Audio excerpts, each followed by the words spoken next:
Ang Diyos ng mga himala ay narito ngayon dito sa probinsya ng San Fernando City, Pampanga sa Brancy Giao Convention Center at ito ay sa pamamagitan ng lingkod ng Diyos, Apostle Renato D. Carillo.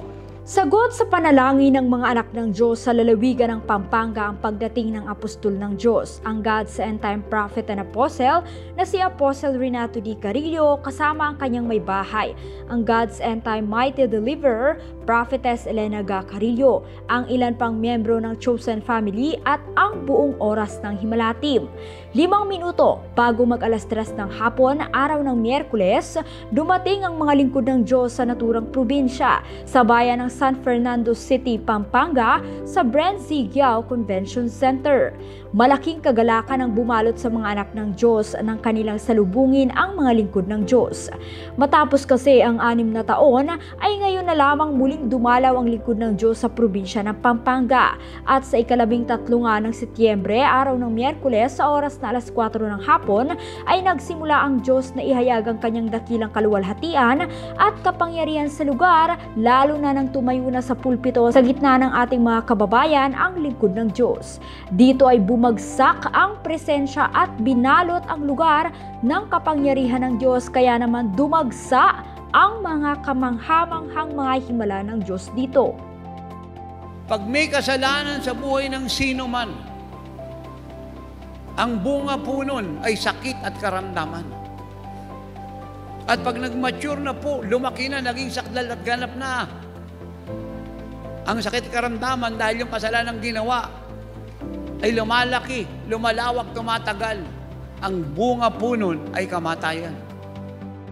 Mahirap talaga kasi masakit. Gusto ko na magtrabaho, hindi ako makakatulong ng gabi. Gastusin, wala kami ng pera. Gusto ko pong gumaling. Thank you po, Papa Jesus. Kayo na lamang ang pag-ibig ng Diyos sa inyong lahat. May binigay niya ang kanyang bugtong na anak upang bigyan ngayong lahat ng pagkakataong sa kanya ay sumampalataya at magkaroon ng buhay na walang hanggan. Isa nga ang San Fernando City, Pampanga sa may pinakamaraming bilang ng mga gumaling sa sakit at karamdaman matapos silang maipanalangin ng lingkod ng Diyos. Narito ang ilan sa kanila. Siya po ay taga Mexico, Pampanga. Sangayon po sa kanya, halos 13 years niya na pong gamit po itong tungkod po na ito. Ngunit kanina po, sumabay po siya sa inyo pong pananalangin. Siya po ay nakalakad. Sangayon din po sa kanya, halos 2 years na rin po siyang bulag. Ngunit kanina po, nabasa niyo po yun, nakasulat po sa unahan, Jesus Christ the Healer. Pinagaling po siya nating Diyos. So, ito po sa inyo to. Opo. Hirap kayong lumakad pag walang ganito. Opo. Ngayon po nakakalakad.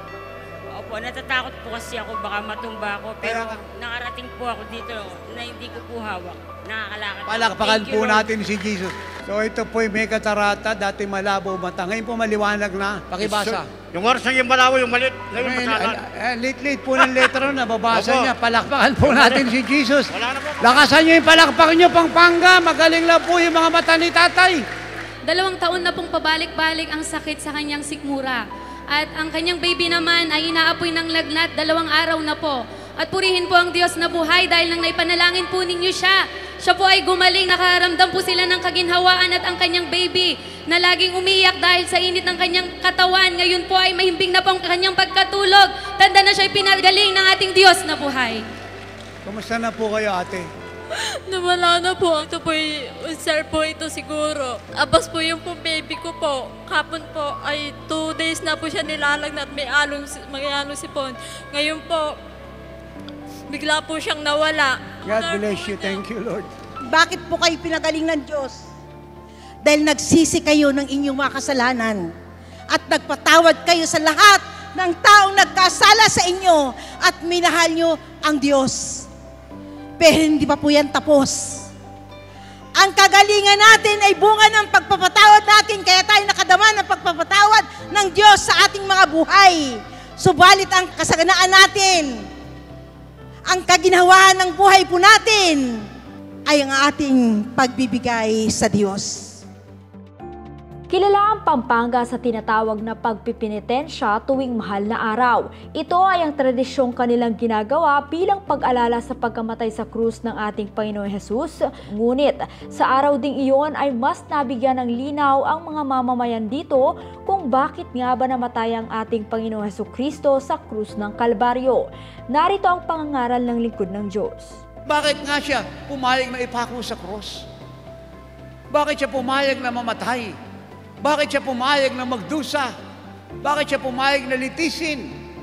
Ba't kinakailangan siya isampalin, duraan, murahin, hubaran, lagyan ng koronang tinik, bugbugin na 300 sundalo ni Pilato, 300 sundalo ni Herodes, na bawat isa'y sumasakit sa kanya. Nung siya po'y dinala sa kanila at pinahirapan nila, yung pong bilang ng salitang batalyon ng mga sundalo, 300. Lahat po'y bumugbog sa kanya. Lahat po'y nagpahirap sa kanya. Isang uri po ng suffering, tormentation, na walang nakaranas maliban sa kanya. Why? He allowed himself to die. That kind of death that is unusual, that has no justice in this court, that is unlawful. Why? He allowed himself to die. Kung bakit pumayag si Jesus na mamatay sa cross? Una, para iligtas tayo sa kamatayan sa apoy ng impyerno. Ikalawa, para pagalingin tayo sa ating mga sakit at karamdaman. Ikatatlo, para alisin tayo sa ating mga kahirapan. Ikaapat, para wasakin ang lahat ng gawa ni Satanas. At ikalima, para tayo lahat ay gawing anak ng Diyos. Kasi pag anak ka ng Diyos, ligtas ka na habang panahon sa lahat ng bagay. Ito na po ang pinakadakilang bagay na magaganap sa buhay ng sinumang tao, ang maging anak ka ng Diyos. Hindi nga lamang kagalingan at biyayang espiritual ang natanggap ng buong lalawigan, kundi biyayang pampisikal, at ito'y walang iba kundi sa pamamagitan ng programang Mission of Love, Love in Action na pinangungunahan ng spiritual directress at founder nito na si Prophetess Elena Gacarillo. Ganito na nga lamang kalaki ang pag-ibig ng ating Panginoon sa ating mga kababayan. Pinalangin niya lahat ang nasa harapan. Yung pa ako, magaling na, hindi na tsaka maliwanag na yung mata ko. Aser din po ako sa church namin. Pero pinagtatakan ko po, kahit may sarili kaming church, yung pong hindi nawawala po yung aking karamdaman. Pero po dahil lagi po akong nanonood sa Jesus Our Shield, araw at gabi po, hindi po ako nagsasawang manood po sa kanya. Nung po tinignan ng doktor ang aking findings sa CT scan, totally po, wala po silang nakitang blood sa ulo ko. Napakabuti po ng Diyos. So pagdating ko po dito, nawala po lahat ng kabigatan ng aking nararamdaman. Uuwi pong magaling at pinagpala po ako ng Panginoon sa araw na ito. Maraming salamat po sa Panginoon. Halos 10 years kong bigat sa katawan ko na nararamdaman ko. Inibsan po niya yung sakit na nararamdaman ko. Kaya binabalik ko ang papurit pasasalamat sa Kanya. Hindi ko akalain na makakalakad ako. Yung migraine ko po is 3 years na nagpapatingin po ako. Tapos minsan bumabalik, minsan natatanggal. Pag iinom ka pa ng gamot, natatanggal. Pero pag yung bumabalik. Tapos nga kanina nung, di ba, pinapunta kami doon sa rap, honestly talagang napiyak po ako. Iba yung presence talaga, yung pag kay Jesus. Mararamdaman mo talaga yung iba yung labig ng aircon sa labig na naramdaman ko. Parang pumasok po sa katawan ko talaga. Biglang natanggal yung sakit ng ulo ko, yung parang as in bago kang gising, ganun. Talagang alive na alive po. Purihin po ang Panginoon. Pinagaling po ako. Dati po kasi sa TV ko lang po siya nakikita eh. Sa cellphone, lagi pa ako nakakaano sa kanya. Pero ngayon po, harapan ko na po talaga siya. Naramdaman ko po kanina parang may umaano po sa likuran ko. Kaya papasalamat po talaga ako. Kaya dinala niya ako dito. Hindi po aksidente na nandito po ako ngayong araw na to. Salamat po. Purihin po ang Panginoon sa buhay po ni Apostol Renato. Maraming salamat po. At sa ngayon po, magaan na yung tuhod. Hindi ko siya nabibend. Mahirap. So ngayon, salamat Lord Jesus. Praise God. Salamat po sa oras ng himala. Marami pong salamat. Labis-labis po yung pasasalamat ko po sa Diyos. Tunay nga po, ang bawat panalangin po natin at pag-aayuno ay wala pong nasayang. Wala pong aksidente na dinala po ng Diyos ang buhay po ng kanyang lingkod sa lugar po ng San Fernando, Pampanga.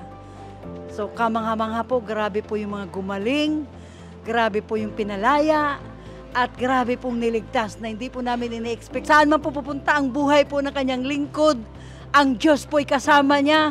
Kaya po nahayag po ang kamangamangang bagay na ginawa po ng Lord. At hindi po kayang ipaliwanag po ang pinangyari po ng Diyos. Salamat po, una sa lahat, ang pagdalaw po ng lingkod ng Diyos, ng Nanay Chosen Family, ay napakalaking pong impact sa aming mga buhay.